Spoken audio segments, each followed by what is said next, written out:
오늘 우리에게 주시는 하나님의 말씀은 출애굽기 17장 1절에서 7절까지 말씀입니다. 출애굽기 17장 1절에서 7절까지의 말씀을 봉독해 드리겠습니다. 이스라엘 자손의 온 회중이 여호와의 명령대로 신 광야에서 떠나 그 노정대로 행하여 르비딤에 장막을 쳤으나 백성이 마실 물이 없는지라. 백성이 모세와 다투어 이르되 우리에게 물을 주어 마시게 하라. 모세가 그들에게 이르되 너희가 어찌하여 나와 다투느냐? 너희가 어찌하여 여호와를 시험하느냐? 거기서 백성이 목이 말라 물을 찾음에 그들이 모세에게 대하여 원망하여 이르되 당신이 어찌하여 우리를 애굽에서 인도해 내어서 우리와 우리 자녀와 우리 가축이 목말라 죽게 하느냐? 모세가 여호와께 부르짖어 이르되 내가 이 백성에게 어떻게 하리이까? 그들이 조금 있으면 내게 돌을 던지겠나이다. 여호와께서 모세에게 이르시되 백성 앞을 지나서 이스라엘 장로들을 데리고 나일강을 치던 내 지팡이를 손에 잡고 가라. 내가 호렙산에 있는 그 반석 위 거기서 내 앞에 서리니 너는 그 반석을 치라. 그곳에서 물이 나오리니 백성이 마시리라. 모세가 이스라엘 장로들의 목전에서 그대로 행하니라. 그가 그곳 이름을 마사 또는 무리바라 불렀으니 이는 이스라엘 자손이 다투었으며 또는 그들이 여호와를 시험하여 이르기를 여호와께서 우리 중에 계신가 안 계신가 하였음이더라. 아멘. 1980년에 나온 라붐이라는 프랑스 영화가 있습니다. 소피 마르소라는 배우의 데뷔작으로 유명한 영화입니다. 이 영화를 직접 보시지 않은 분도 많이 계시겠지만 이 영화에 나오는 한 장면이 패러디되거나 아니면 그대로 따라하게 된 그러한 영화나 드라마, 그러한 영상물을 보신 분들은 많이 계실 줄로 압니다.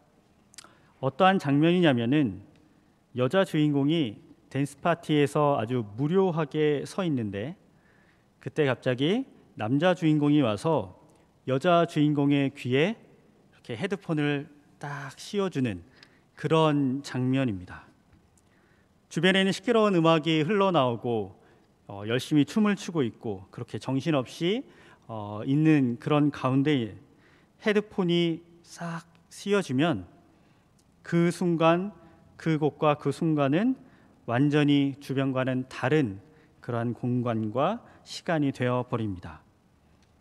누구와 함께 무엇을 하고 있느냐, 그것에 따라서 시간과 공간의 의미가 완전히 달라지는 순간입니다.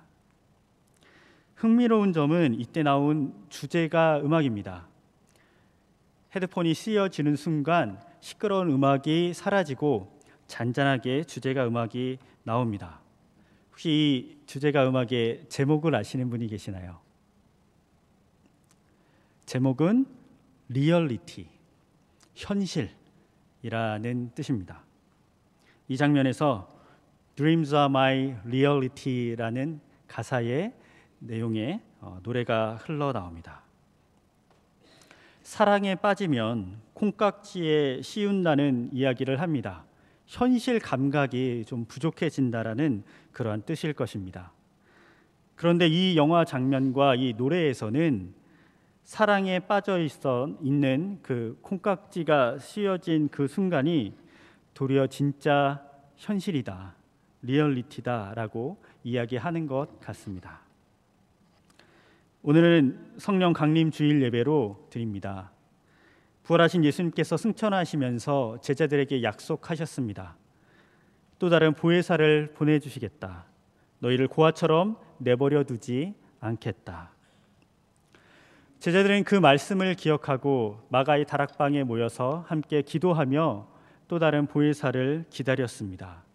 그리고 놀라운 성령 강림의 기적을 경험하게 됩니다. 제자들은 생각했을 것입니다. 예수님께서 우리를 떠나셨지만 이제 성령님이 계신다. 하나님께서 우리와 함께 계신다. 그리고 그들은 평생 하나님께서 그들 가운데 계시는 삶을 살아갔습니다. 우리의 삶의 현실을 떠올려 봅니다. 우리도 이런 기적 같은 일을 경험한다면 하나님께서 우리와 함께 하신다는 것을 확신할 수 있을 텐데, 마치 평소에 우리 일상에는 하나님이 계시지 않는 것 같고 특별한 일이 있을 때만 하나님이 우리와 함께 하시는 것처럼 생각되는 것은 아닌지, 하나님께서 우리와 함께 하시는 것이 과연 평소 일상적인 현실일까요? 아니면 하나님께서 우리와 함께 하시지 않고 특별한 때만 오시는 것이 일상적인 그런 현실일까요? 오늘 본문은 이스라엘 백성이 애굽에서 이집트에서 400년 넘게 종살이를 하다가 우리 하나님께서 탈출시켜 주셨을 때의 이야기를 담고 있습니다. 이스라엘 백성이 애굽에서 하나님께서 명령하신 호렙산 신의 산으로 향하던 중이었습니다. 이스라엘 백성은 힘들고 어려운 광야길을 걸어갔습니다. 돌과 모래밖에 없고 나무나 풀은 찾아보기 힘든 그런 황량한 사막 길이었습니다. 그들은 뜨거운 해를 안고 걷고 또 걸었습니다. 이윽고 저 멀리 돌과 바위와 벌건 흙으로 이루어진 산이 나타납니다. 그리고 오늘 본문에 나오는 르비딤 골짜기에 이르렀습니다. 르비딤 골짜기에 이르니 비록 척박하기는 해도 풀도 좀 보이고 나무도 좀 있었습니다. 더군다나 이제 목적지라고 할 수 있는 호렙산을 눈앞에 보고 나니 이제 하나님께서 우리를 좋은 곳으로 인도해 주시는구나, 이제 고생은 끝났구나, 이런 생각이 이스라엘 백성들에게 들지 않았을까라는 그러한 생각을 해봅니다. 그들이 장막을 치고 이제 머물 곳을 살펴보았는데 돌아보니 한 가지 문제가 생겼습니다. 그곳에 마실 물이 없는 것입니다. 그들의 실망감이 얼마나 컸던지 지도자였던 모세에게 불평을 하고 하나님께 대항하는 백성들의 목소리가 들려오기 시작합니다. 처음에는 몇 명 안 되는 소수였을 수 있습니다. 그런데 점점 많은 사람들에게로 번져나갔습니다. 불평이 증폭되기 시작한 것입니다. 이었고 백성들은 모세에게 찾아가서 이렇게 말합니다. 우리에게 물을 주어 마시게 하라. 당신이 어찌하여 우리를 애굽에서 인도해 내서 우리와 우리 자녀와 우리 가축까지 목말라 죽게 하느냐. 백성들의 원망은 마실 물에서 시작되었지만 더 근본적인 문제인 출애굽 자체로 확장됩니다. 이것은 하나님 바로 그분을 원망하는 것과 마찬가지였습니다. 그런데 사실은 그들의 원망이 이해받을 만도 합니다. 이스라엘 백성들은 수십만에서 200만에 가까운 그러한 대규모였습니다. 조만간 수십만의 사람들이 떼죽음을 당할 수도 있는 그러한 현실인 것입니다. 그들에게는 가축도 많았는데 그 모든 사람들, 그 모든 가축들이 이제 곧 죽음을 당할 수도 있는 그러한 엄청난 위급하고 급박한 현실. 식량은 조금 모자란다고 해도 꽤 오랫동안 견딜 수 있고 조절할 수 있지만 물이 없다면 2, 3일만 지나도 아주 심각한 상황에 빠질 수 있습니다. 모세에게는 당연히 대책이 있어야 했습니다. 사실은 대책 이전에 계획이 있었어야 합니다. 광야에서 어떤 길로 가고 또 어디에 머무를 것인가, 무엇보다도 중요한 것 중 하나인 이 물을 어떻게 공급하고 또한 소비할 것인가, 그 계획이 있었어야 합니다. 그런데 모세에게 그런 계획이 없었던 것 같습니다. 모세가 무지해서 그랬을까요? 모세는 40년 동안 광야에서 양치기를 했습니다. 그는 광야 생활의 전문가입니다. 광야에서 어떻게 살아남을 수 있는지, 어떻게 여정을 준비해야 하는지 잘 알았을 것입니다. 그래서 더욱 어떻게 모세가 이러한 실수를 했을까 의아한 마음이 들기도 합니다. 어찌 보면 모세는 하나님이 알아서 책임져 주시겠지, 이런 맹목적인 믿음만을 가지고 나아간 것처럼 보입니다. 하나님 말씀을 따라간다고 하면서 그 수십만의 백성들을 바다로, 광야로 그냥 몰고 다닌 것 같기도 합니다. 과연 모세는 현실 인식 능력이, 현실 감각이 떨어지는 그런 맹목적인 믿음으로 그 수십만, 수백만 이스라엘 백성들을 무리 없는 르비딤으로 데리고 갔을까요? 정상에서 만납시다라는 베스트셀러의 작가이자 유명한 연설가인 지그 지글러의 일화입니다. 이분이 하나님을 믿는 사람이었던 것 같고 가정 예배를 드릴 때가 있었던 것 같습니다. 지글러가 가정 예배를 드리면서 식구들에게, 특별히 자녀들에게 이러한 이야기를 시작했다고 합니다. 얘들아, 성경을 보니까 키가 어마어마하고 덩치도 어마어마한 골리앗이라는 장수가 나온단다. 그런데 그 골리앗이 이스라엘을 쳐들어와서 그들에게 전쟁을 하자고 그러는 거야. 이스라엘 백성들은 너무 무서워서 숲속으로, 나무 뒤로, 굴 속으로 다 숨었단다. 바로 그때 이스라엘 그 누구도 전쟁을 하러 나아가지 아니하고 이스라엘의 운명이 바람 앞에 등불처럼 꺼져가고 있을 때 17살밖에 안 된 다윗이 용감하게 싸우러 나갔단다. 여기까지 이야기가 이어졌는데 갑자기 아들이 지글러의 이야기를 중단시키면서 말했습니다. 아빠, 제가 보기에는 다윗이 용감한 것이 아니고 골리앗이 용감한 것 같아요. 지글러가 이상해서 묻습니다. 얘야, 골리앗이 왜 용감하지? 다윗이 용감하잖아. 아들이 말합니다. 아빠, 다윗은 조그마해도 하나님이 함께 하시니까 나가서 싸우는 것이 당연하잖아요. 그런데 골리앗은 아무리 크고 아무리 힘과 능력이 있어도 하나님도 함께 하지 않는데 자기만 믿고 나가서 싸우니 그게 얼마나 용감합니까? 여러분, 누구의 현실 인식이 맞습니까? 출애굽기 3장에서 하나님께서 모세를 처음 부르셨을 때 모세는 자신이 누구이기에 이스라엘 백성들을 이끌겠느냐고 이야기합니다. 하나님께서는 그때 모세에게 한 가지 약속을 해주셨습니다. 출애굽기 3장 12절에 내가 반드시 너와 함께 있으리라. 이것이 모세의 현실 인식이었습니다. 오늘 본문 말씀에는, 이 본문 말씀에 등장하는 이벤트 뒤에는 에필로그가 달려 있습니다. 7절 말씀입니다. 그가 그곳 이름을 마사 또는 무리바라 불렀으니 이는 이스라엘 자손이 다투었음이요 또는 그들이 여호와를 시험하여 이르기를 여호와께서 우리 중에 계신가 안 계신가 하였음이더라.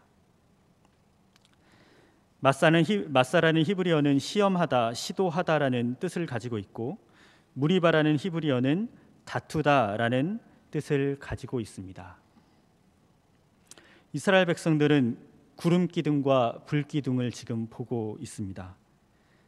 애굽에서 10가지 재앙도 경험했고 홍해의 바다가 갈라지는 것도 경험했습니다.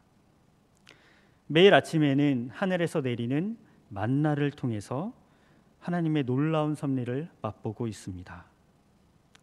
그런데 당장 마실 물이 떨어졌을 때 하나님이 우리 중에 계신가 안 계신가, 그것을 의심하고 불안해합니다. 여러분, 그것이 바로 우리들의 모습이기도 하지 않을까요? 우리의 삶에 찾아오는 여러 어려움과 고통과 안타까운 일들, 무겁고 때로는 무섭기까지 한 그러한 현실들이 있습니다. 이에 잘 대처하고 또 그 이전에 지혜롭고 바른 계획들을 세워 나가야 합니다. 하지만 무엇보다 나의 지금까지의 삶에, 그리고 지금 이 순간에, 또 앞으로의 삶 속에서 하나님께서 나와 함께 하신다는 것이 가장 분명한 현실입니다. 오늘 본문에서 하나님께서는 이스라엘 백성들과 함께 하심을 다시 깨닫게 하십니다. 여호와께서 모세에게 이르시되 백성 앞을 지나서 이스라엘 장로들을 데리고 나일강을 치던 내 지팡이를 손에 잡고 가라. 내가 호렙산에 있는 그 반석 위 거기서 내 앞에 서리니 너는 그 반석을 치라. 그것에서 물이 나오리니 백성이 마시리라. 하나님은 모세로 하여금 백성들 앞을 지나게 하셨고 이스라엘 장로들과 동행하게 하셨습니다. 나일강을 치던 지팡이를 가지고 가게 하셨습니다. 그리고는 호렙산에서 하나님께서 모세 앞에 서 주셨습니다. 반석에서 물이 흘러나와 물 문제가 해결된 것 이상으로 하나님께서 함께 계시다는 것을 다시 한번 깨닫게 하십니다. 우리 중에 하나님이 계신가 안 계신가 고민하는 그들에게 하나님께서 우리 중에 함께 하신다라는 이 분명한 현실을 지금은 성령 하나님께서 우리로 하여금 실제로 인식하고 감각하도록 인도하십니다. 여기 공기 중에는 인간이 감지할 수 없을 만큼 엄청난 전파 신호, 시그널들이 떠다니고 있습니다. 하지만 동시에 그 시그널만큼이나 그 시그널을 교란하는 노이즈도 엄청납니다. 휴대전화이든 음향 장비이든 노이즈를 잘 걸러내고 시그널은 잘 잡아내는 기계가 좋은 기계일 줄로 압니다. 20세기 최고의 기독교 변증가로 여겨지는 C.S. 루이스라는 분이 있습니다. 그분이 어떻게 하나님을 믿게 되었는지 그 회심 과정에 대해서 소개하는 C.S. 루이스와 함께한 하루라는 책에 다음과 같은 이야기가 나옵니다. 나는 예수님이 우리 죄를 대신해서 죽으셨으며 다시 살아나심으로 우리의 구세주가 되었다는 사실이 믿어지지 않았다. 그러다가 하루는 형과 함께 동물원에 가게 되었다. 형이 오토바이를 몰고 나는 그 옆에 사이드카에 들어가서 1시간 정도 동물원을 향해 달렸다.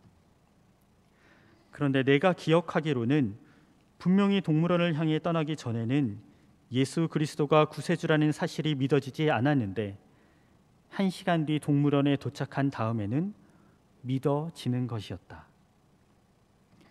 믿음은 이와 같이 선물로 우리에게 주어진다. 따라서 인간의 지혜나 설득력 있는 말이 아니라 성령의 능력으로 우리의 마음이 신비하게도 바뀌는 것이다. 성숙한 신앙인이 되는 데에는 이 시대에 적합한 사랑과 믿음의 지혜와 용기가 필요할 줄로 압니다.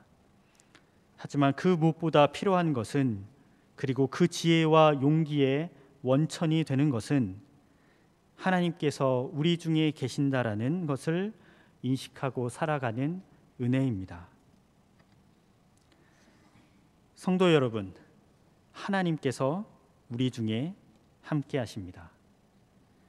성령의 충만함을 받고 누립시다. 이것은 성령으로 콩깍지가 씌우는 것이 아니라 가려졌던 진짜 현실이 더욱 분명해지는 은혜입니다. 디트리트 본회퍼 목사님의 1932년 한 강연의 대목으로 말씀을 마칩니다. 하나님은 늘 오늘의 하나님이십니다. 보혜사 성령 하나님은 현재 지금 이 시간 오늘을 살아가고 있는 우리와 함께 하시는 하나님이십니다.